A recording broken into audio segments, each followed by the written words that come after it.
At the Sports History Network, we're proud to introduce you to a new sponsor for our podcasts. It's Home Field Apparel, your premium collegiate apparel brand right out of Indianapolis. They've got incredibly comfortable t-shirts, plus they're officially licensed with vintage college designs.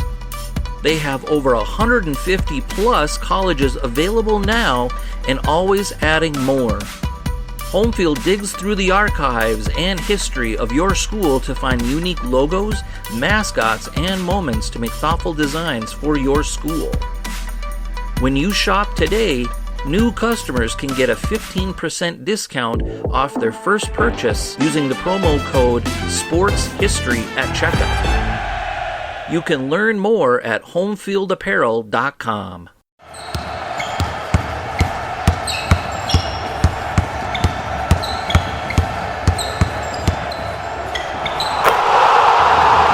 This is Basketball History 101 with Rick Loayza.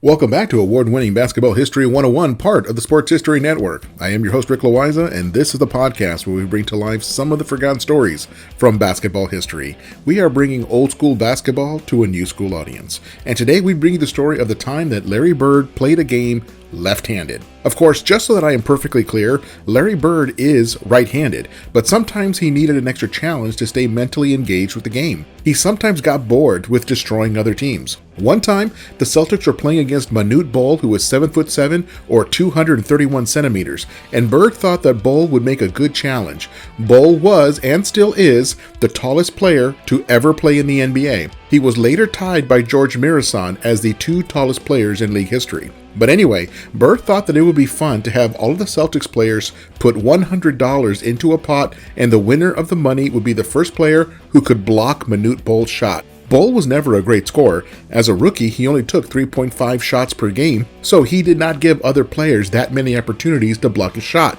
But when he had the ball, the Celtics swarmed him like he was Wilt Chamberlain. They all wanted to get a block on Manute Bol and collect the $1,200. The first time they played, nobody got a block on him. So the money carried over to the next time they played Bol, who was on the Washington Bullets, by the way. After a few games, eventually Kevin McHale got the block of Manute Bol and collected the pot of cash. These were the kinds of things that Larry Bird would introduce to keep his teammates' attention. So let me give you a bit of context on this. This was the 1985-86 season. The Celtics had lost the NBA Finals the year before to the LA Lakers, and they were laser focused on getting back into the finals and winning another title. Losing the finals left a bad taste in their mouth. That year, they had 4 returning future Hall of Fame players. They had Larry Bird, of course, at small forward. They were also returning Dennis Johnson at the point guard, Robert Parrish at center, and Kevin McHale at power forward. They also had a couple of other really smart players in their team. They had Rick Carlisle, who is currently the coach of the Indiana Pacers and won a championship as the coach of the Dallas Mavericks in 2011. They also had Danny Ainge as the starting shooting guard, who ran the Celtics for years as their general manager and won the championship in 2008. Ainge now runs the Utah Jazz. But 1986 was a year that they added one more really big piece. They added future Hall of Famer Bill Walton, and he was the grease that made everything run smoothly. Bringing Bill Walton was a risk because he had already missed so many games due to foot and ankle injuries over his career. And I talked about those injuries way back in episode 12 if you want to go back and check out that episode. But 1986 turned out to be Walton's healthiest season of basketball. He played in 80 out of 82 games that season. That was by far the most games he ever played in one year. In other words, the 1986 Celtics added a healthy Bill Walton to the mix as probably the greatest sixth man this side of John Havlicek. The Celtics were just destroying teams right and left. That Celtics team still holds the record for winning 40 out of 41 home games for the year. No other team in history has ever won that many of their home games. So for the left-handed game, the Celtics were on a West Coast road trip. Now back then, the NBA used to send teams on these really long road trips where they had to play teams from the opposite conference. The NBA only had 23 teams back then, 12 teams in the Eastern Conference and 11 teams in the Western Conference. So they figured that every team could play all of those away games in just 2 trips.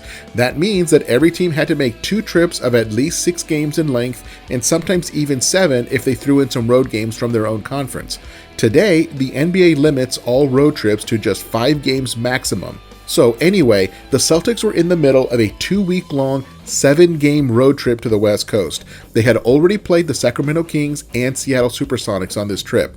Their next game was going to be against the Portland Trailblazers.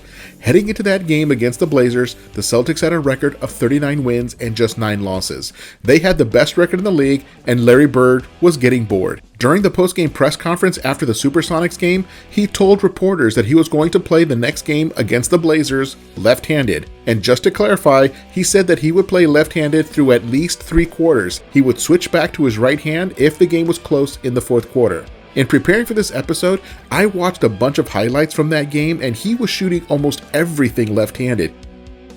But almost everything.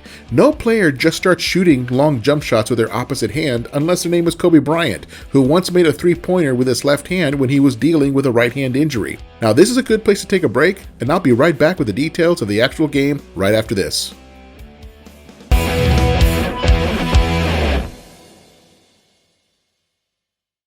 This podcast is part of the Sports History Network, your headquarters for the yesteryear of your favorite sport. You can learn more at sportshistorynetwork.com. At the Sports History Network, we're all about sports yesteryear, and so we're so pleased to introduce you to Row One, an online memorabilia gallery and shop that brings your sports history to life anywhere. The Row One gallery includes over 5,200 gorgeously reproduced prints of team posters, game program covers, game tickets, advertisements, and more in baseball, pro and college football, pro and college basketball, and more. And any gallery item may be printed in a variety of sizes on wood, metal, canvas, acrylic, or poster paper. And in Row One shop, check out the thousands more of unique items with the retro and historical designs dating back to 1876, including t-shirts, long sleeve shirts, phone cases, mugs, blankets, pillows, towels, and even shower curtains. Go to sportshistorynetwork.com, ROW1, for access to the full Row One catalog and for gallery prints and gift items, plus get a 15% discount off all prints on the Row One Pictorum Gallery with coupon code SHN15. Follow the link on the show notes.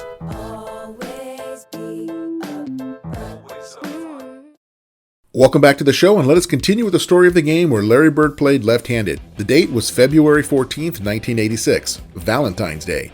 The game was in the Memorial Coliseum in Portland, Oregon. He opened the game focused on taking shots from within the paint that would allow him to shoot left-handed, but still have a high percentage of making those shots. He made left-handed hook shots, shot left-handed runners, and left-handed layups. What he did was absolutely incredible. Now, it was not like the Trailblazers were a bunch of slouches. Going into that game, they were playing just above 500 with a record of 29-26, and they had a group of some really good players.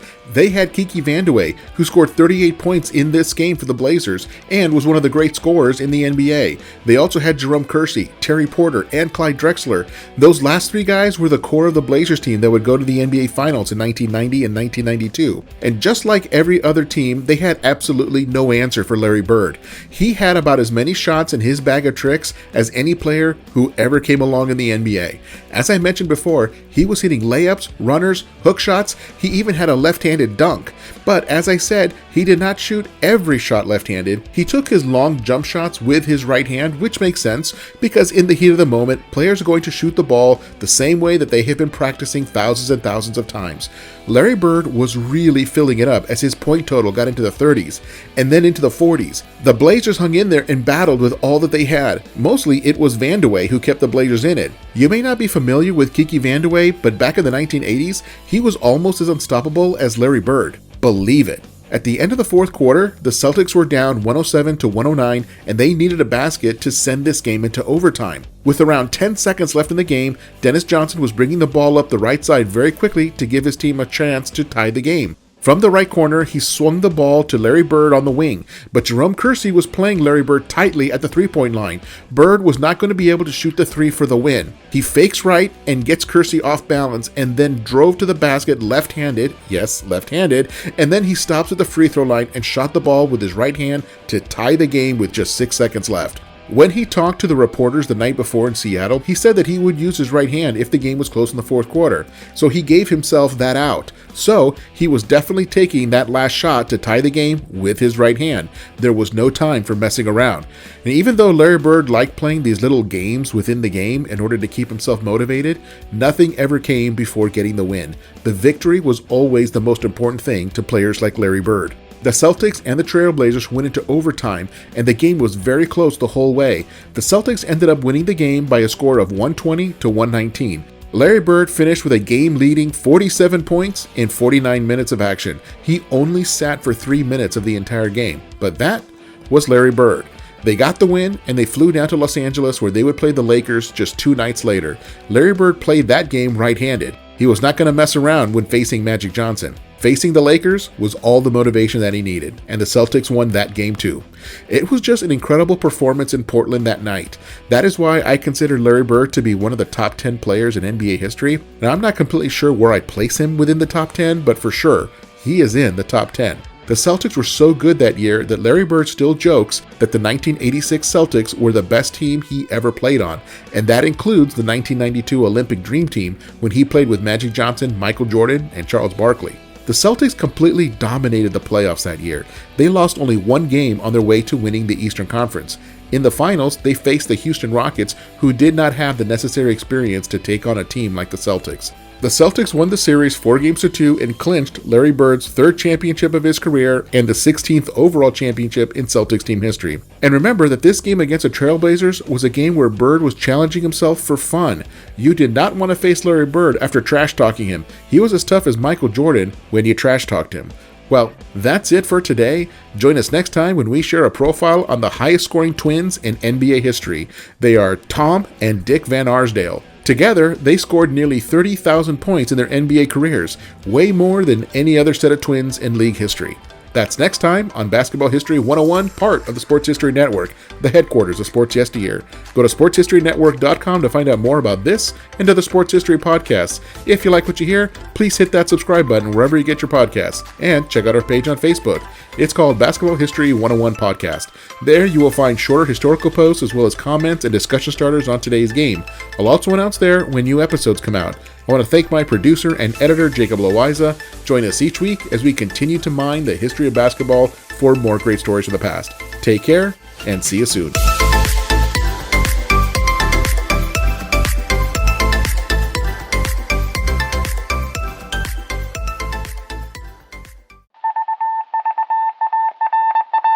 It was just another ordinary day in the offices of the Pittsburgh Guardian newspaper circa 1924. But for Marla Delft, assistant editor, everything was about to change. For she was about to discover the awesome attractiveness of Row 1 brand retro sports paraphernalia items thanks to Orville Mulligan, sports writer. And there it is. Wow, Orville, that's really the bee's knees. Isn't it just? A poster-sized replica of the actual 1909 World Series program cover. I can see that. But where did you get it? And where'd you get it framed? I ordered it from the Row 1 website, where over 6,000 items of sports memorabilia from the 1880s to the 1990s are available for reproduction, in multiple sizes and in several different materials, with over a dozen styles of frame to choose from for prints like this. Well, I'm sure Mr. Delft would love to put up more of these in the office. But I'm equally as sure they're beyond this newspaper's budget. Not at all, my dear Marla. See for yourself. Go to sportshistorynetwork.com/row1. sportshistorynetwork.com/row1. Oh my, these are good prices. Oh, and look at this stuff. Oklahoma-Nebraska football, college basketball art, Michael Jordan items. And so retro it was that sports Marla Delft advertisement discovered the placards. splendiferous magic of Row 1 sports memorabilia, arts, and prints. You can too by visiting sportshistorynetwork.com/row1. That's ROW1 today for access to the full Row 1 catalog of gallery prints and gifts like t-shirts, long-sleeve shirts, telephone cases, coffee mugs, blankets, pillows, towels, and even shower curtains. Act today for 15% discount off all prints with coupon code SHN15 and 20% off all other items with coupon code SHN20 at checkout.